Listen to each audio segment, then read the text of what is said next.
Blessing on the bread sacrament prayer. O God, the eternal Father, we ask thee in the name of thy Son, Jesus Christ, to bless and sanctify this bread to the souls of all those who partake of it, that they may eat in remembrance of the body of thy Son, and witness unto thee, O God, the eternal Father, that they are willing to take upon them the name of thy Son, and always remember him and keep his commandments which he has given them, that they may always have spirit to be with them. Amen.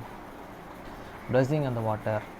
O God, the eternal Father, we ask thee in the name of thy Son, Jesus Christ, to bless and sanctify this water to souls of all those who drink of it, that they may do it in remembrance of the blood of thy Son, which was shed for them, that they may witness unto thee, O God, the eternal Father, that they do always remember him, that they may have spirit to be with them. Amen.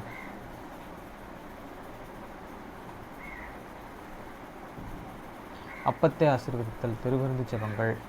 நித்திய பிதாவாகிய தேவனே, இந்த அப்பத்தில் பங்கெடுக்கிற அவருடைய ஆத்மாக்களுக்காகவும் அவர்கள் உம்முடைய குமாரனுடைய சரீரத்தை நினைவு கூறுதலை புசிக்கவும் அவருடைய ஆவியை அவர்கள் எப்பொழுதும் தங்களுடனே கொண்டிருக்கும்படி உம்முடைய குமாரனுடைய நாமத்தை தங்கள் மீது எடுத்துக்கொள்ளவும் அவரை எப்பொழுதும் நினைவு கூறவும் தங்களுக்கு அவர் கொடுத்திருக்கிற அவருடைய கற்பனைகளை கைக்கொள்ளவும் மனம் உள்ளவர்களாக இருக்கிறார்கள் என்று நித்திய பிதாவாகிய தேவனே, உம்மிடத்தில் அவர்கள் சாட்சி பகிரவும் அதை ஆசீர்வதித்து பரிசுத்தப்படுத்துமாறு உம்முடைய குமாரனாகிய இயேசு கிறிஸ்துவின் நாமத்திலே கேட்டுக்கொள்கிறோம். ஆமேன். தண்ணீரை ஆசீர்வதித்தல். நித்திய பிதாவாகிய தேவனே, இந்த தண்ணீரை பானம் பண்ணுகிற அவருடைய ஆத்துமாக்களுக்காகவும் அவர்களுக்காக சிந்தப்பட்ட உமது குமாரனுடைய இரத்தத்தை நினைவு கூறுதலை அவர்கள் இதை செய்யவும் அவருடைய ஆவியை அவர்கள் தங்களுடனே கொண்டிருக்கும்படி அவரை எப்பொழுதும் நினைவு கூறுகிறார்கள் என்று நித்திய பிதாவாகிய தேவனே, உம்மிடத்தில் அவர்கள் சாட்சி பகிரவும் அதை ஆசீர்வதித்து பரிசுத்தப்படுத்துமாறு உம்முடைய குமாரனாகிய இயேசு கிறிஸ்துவின் நாமத்திலே வேண்டிக் கொள்கிறோம். ஆமேன்.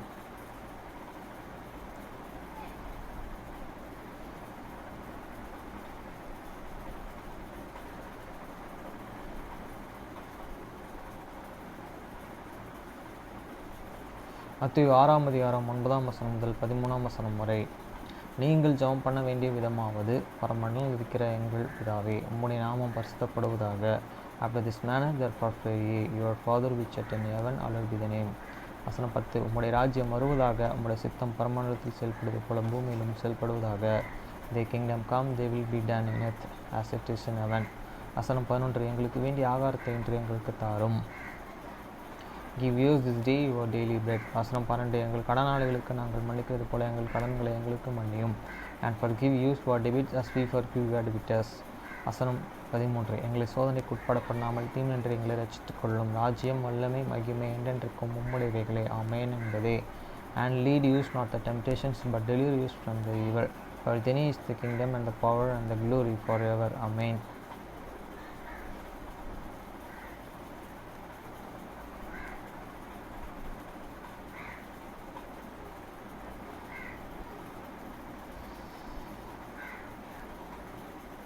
ஓசையா 6ஆம் அதிகாரம் 1 முதல் 11 வசனம் வரை. Hosea chapter 6 verse 1 to 11. Verse 1.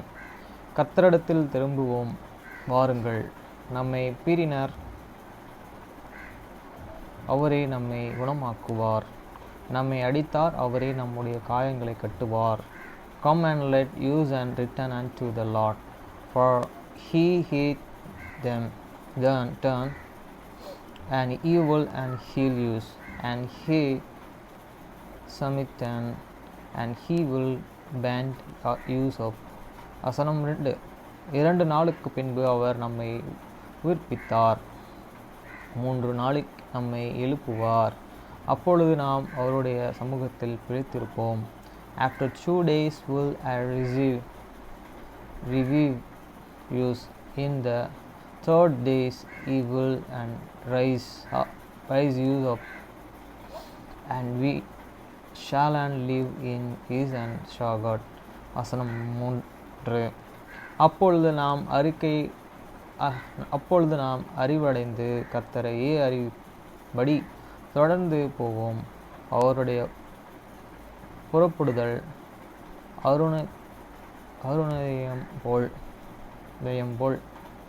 ஆயத்தமாயிருக்கிறது. அவர் மழை போலவும் பூமியின் மேல் பெய்யும் முன்மாறி பின்மாறியும் போலவும் நம்மிடத்தில் வருவார்.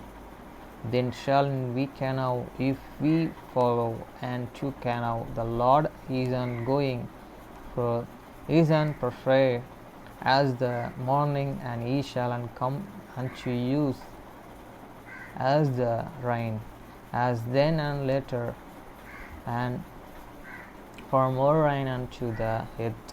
வசனம் 4. எபிரேயுமே உமக்கு என்ன செய்வோம், யூதாவே உனக்கு என்ன செய்வோம். உங்கள் பக்தி காலையில் காணும் மேகத்தைப் போலவும் விடியற்காலையில் தோன்றும் பனியைப் போலவும் ஒளிந்து போகிறது. O Ephraim, what shall I do unto thee? O Judah, what shall I do unto thee? For your the goodness is as the morning cloud, and as the early draw in the go away. வசனம் 5. ஆகையால் தீர்க்கதரிசிகளைக் கொண்டு அவர்களை வெட்டினேன், என் வாய்மொழிகளைக் கொண்டு அவர்களை அதம் பண்ணினேன். உன் மேல் வரும் தண்டனைகளையே வெளிச்சத்தைப் போலும் வெளிப்படும். Therefore I have the heard them by the prophets, I have the shelling them by the words of my mouth, and their judgments are as the light that goeth forth. வசனம் 6. பலி அல்ல இரக்கத்தையே தகன பலியை பார்க்கிலும் தேவனை அறிகிற அறிவையும் விரும்புகிறேன். For I desired mercy and not an sacrifice, and the knowledge of the God more than burnt offerings. வசனம் 7. அவர்களே ஆதாமைப் போல் உடன்படிக்கையை மீறி அங்கேயே எனக்கு விரோதமாய் துரோகம் பண்ணினார்கள். But they like men have the transgressed the covenants that have they, and delay treacherously against me. வசனம் 8. கீலேயாத் அக்கிரமம் செய்கிறவர்களின் பட்டணம், அது காலடிகளால் மிதிக்கப்பட்டு இருக்கிறது. Gilead is the city of them that can walk infinity, and is the polluted with blood. வசனம் 9. பரிகாரியின் கூட்டங்கள் ஒருவனுக்கும் காத்திருக்கிறது போல சீகேமுக்கும் போகிற வழியிலே கொலை செய்கிற ஆசாரியர்களின் கூட்டம் காத்திருக்கிறது.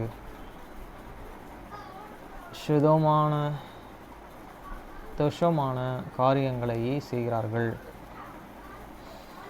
And the stripes of the rebel way for a man, so the company of the priest and murderers in the way by the concern, for they commit lewdness.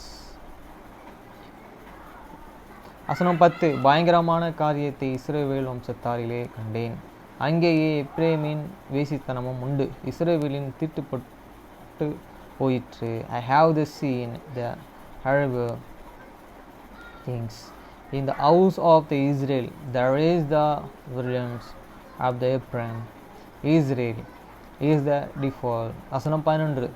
யூதாவே உனக்கு ஒரு அருவருப்பு காலம் நியமிக்கப்பட்டு இருக்கிறது. Also O Judah, he hates in the harvest for thee when I returned the captive of my people.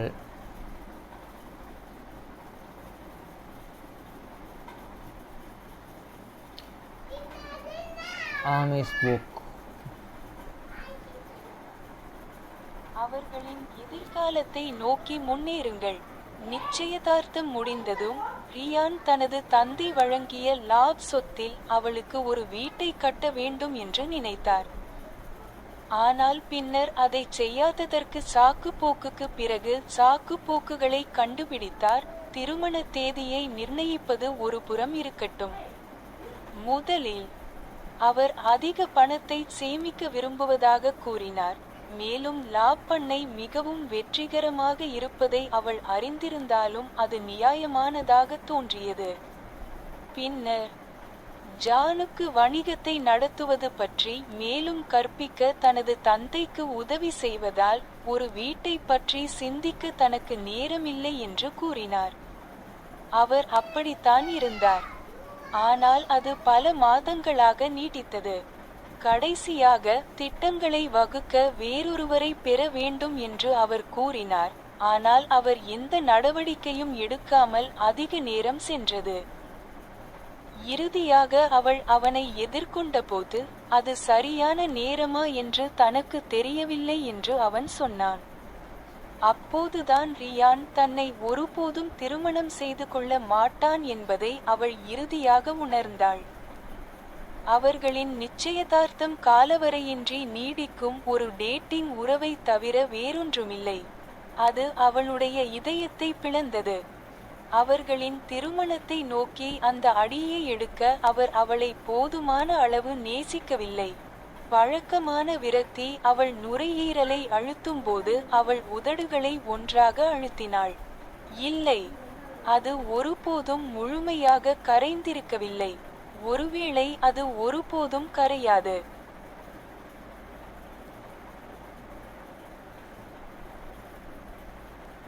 Forward with their future. Upon their engagement, Ryan was supposed to build her a house on the lap property his father offered them, but then he'd invented excuse after excuse for not doing it. Let alone setting a wedding date. First, he said he wanted to save more money, and that seemed reasonable even though she knew the lap farm was quite successful. Then he said he didn't have time to think about a house because he was helping his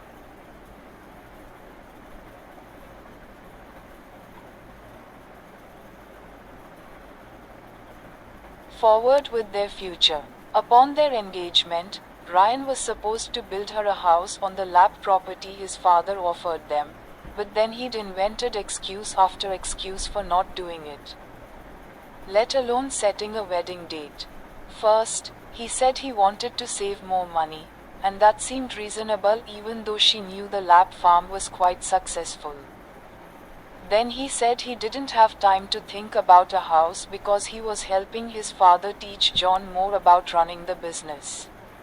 He was, but that went on for months. Last, he said he should probably get someone else to draw up the plans, but then more time went by without his taking any action. When she finally confronted him, he said he just wasn't sure if it was the right time. That was when she finally realized Ryan would never marry her. That their engagement was nothing more to him than a dating relationship he felt comfortable extending indefinitely. That splintered her heart. He didn't love her enough to take that step toward their marriage. She pressed her lips together as the familiar despair squeezed her lungs. No, it had never fully dissipated. Perhaps it never would. Piano books next.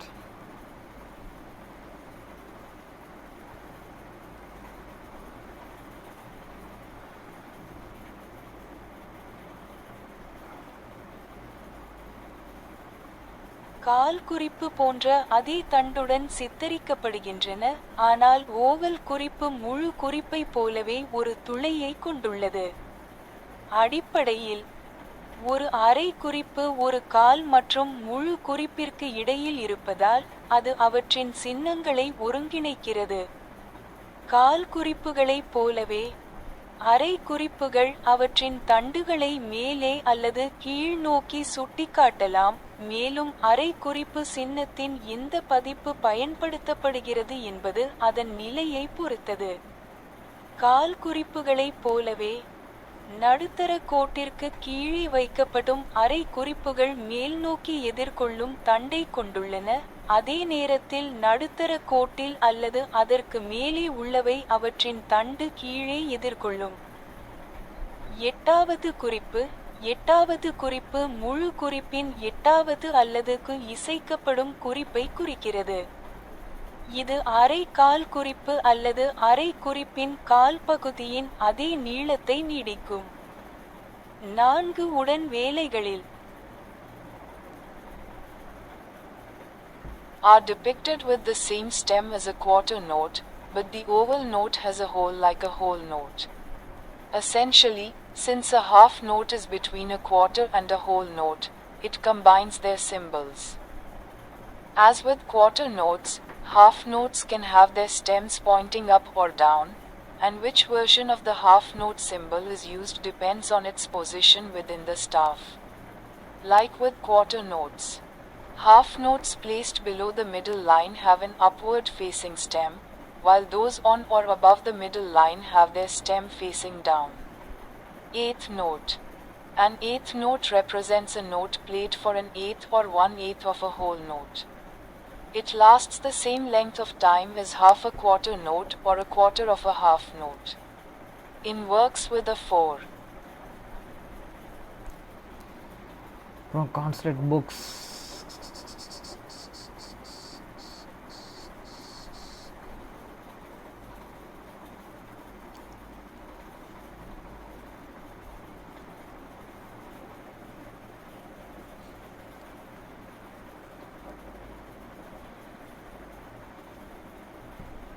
ஆயிரத்தி 1920களின் பிற்பகுதியில் 1930களின் முற்பகுதியில் eagle ஸ்கவுட்ஸின் முதல்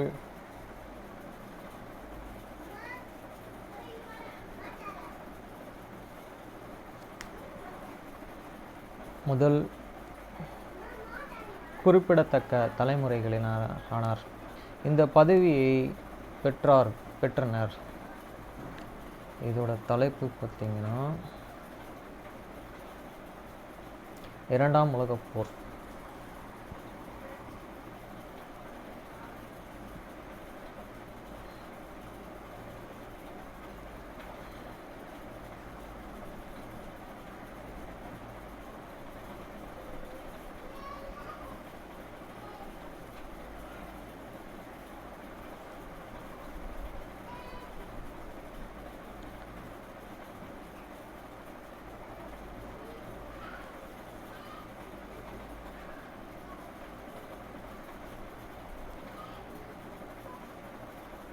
எதிரிகளின் எல்லைகளுக்கு எதிராக அவர்கள் தங்கள் சக அமெரிக்க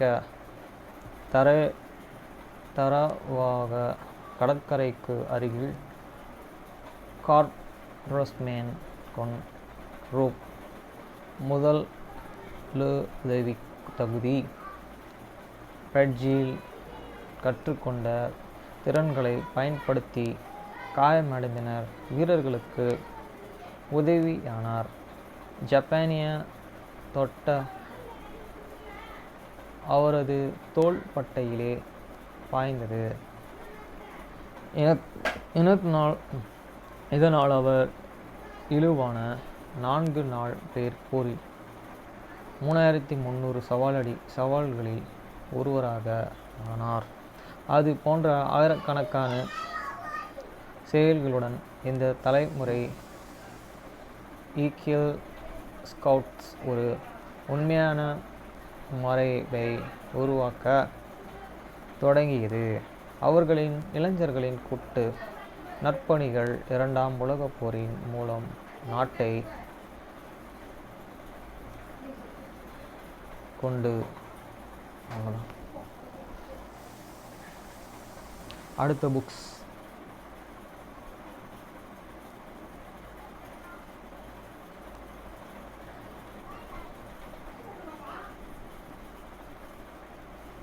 மூன்று வழிகாட்டி நிபுணத்துவ மேம்பாடு.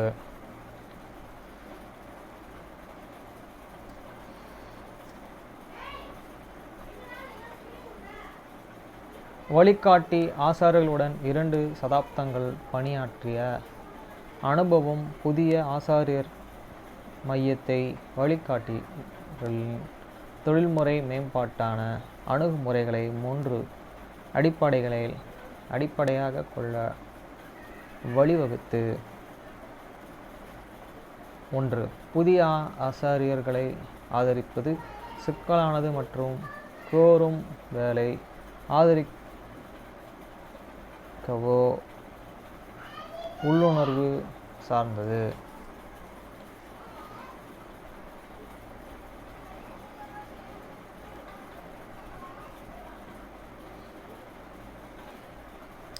இந்த வழிகாட்டிகள் அவர்கள் புதிய ஆசிரியர்கள் மற்றும் அந்த ஆசிரியர்களின் மாணவர்கள் செழிக்கக்கூடிய திட்ட சூழ்நிலை உருவாக்க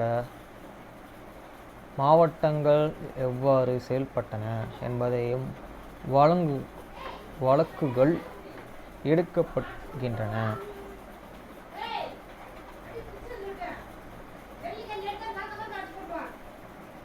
சிக்கலான மற்றும் சர்ச்சைகள். அடுத்த புக்கு மொக்களின் சாத்திய கூறுகள் குறித்து உற்சாகமான காலகட்டத்திலிருந்து கார்டினரின் உயர்தரப்பட்ட எதிர்ப்பாளர்களின் உச்சம் அத்தியாயம் 1 விவரிக்கப்பட்டு உள்ளபடி ஏமாற்றத்தின் தொட்டிக்கு மாறுவது கல்வி தரம் மற்றும் கடுமை தொடர்பான கடமையான கேள்விகள் பொறியாளர்களின் நிர்வகிகள் மற்றும் கொள்ளைகள் வகுப்பாளர்களால் புறக்கணிக்கப்படுவதற்காக காவலைப்பட்ட கல்வியாளர்களால் தூண்டப்பட்ட தொடர்ச்சியான சர்ச்சைகளை குறிக்கப்பட்டது.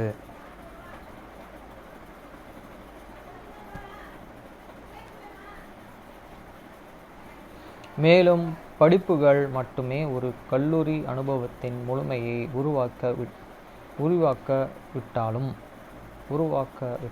அவற்றை முடித்து ஆயிரக்கணக்கான மக்களுக்கு அவற்றின் $0 விலையை குறிச்சொற்களை விட அதிக கல்வி மதிப்பை கொண்டுள்ளன.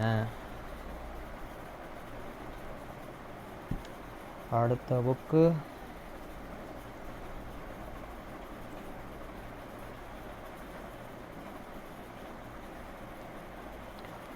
அவர் எங்களை எப்படி வெறுக்கிறார்கள். ஜெர்மானியன் வார இதழ்களின் டை ஜெட் இன் வெளியிட்டுள்ளனர். ஆசிரியர்களான ரிஸ்கோப் பியோஜர் 2003 ஆண்டு தனது உள்ளூர் செய்தித்தாள்களுக்கு பின்வரும் கடிதத்தை எழுதிய ஆர்பார்க்கில் உள்ள 15 வயது ஜெர்மனியின் பள்ளி மாணவர்களை பற்றி கூறுகின்றனர்.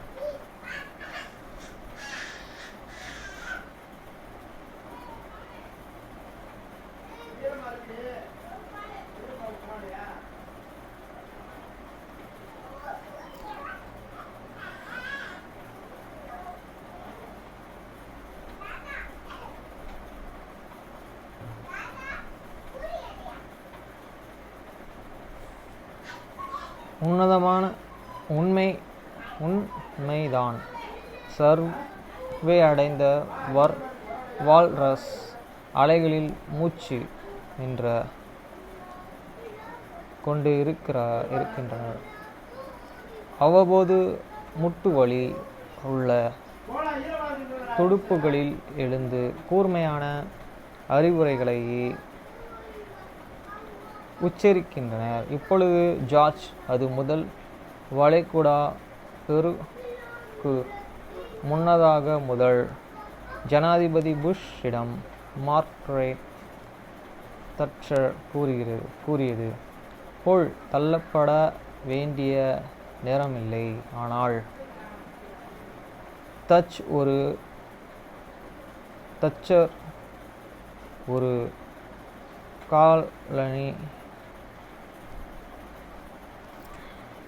தட்சர் ஒரு காலத்திலே ராணி பெலிஸின்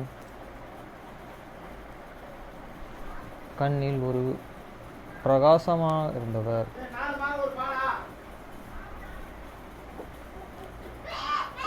இன்னும் மணல் கரைகளிலே சேர்ந்து செல்கின்றார். ஒரு கண் திசையும் மற்றொன்று ஆழமான நீல கடலையும் நோக்கி செல்கின்றார்.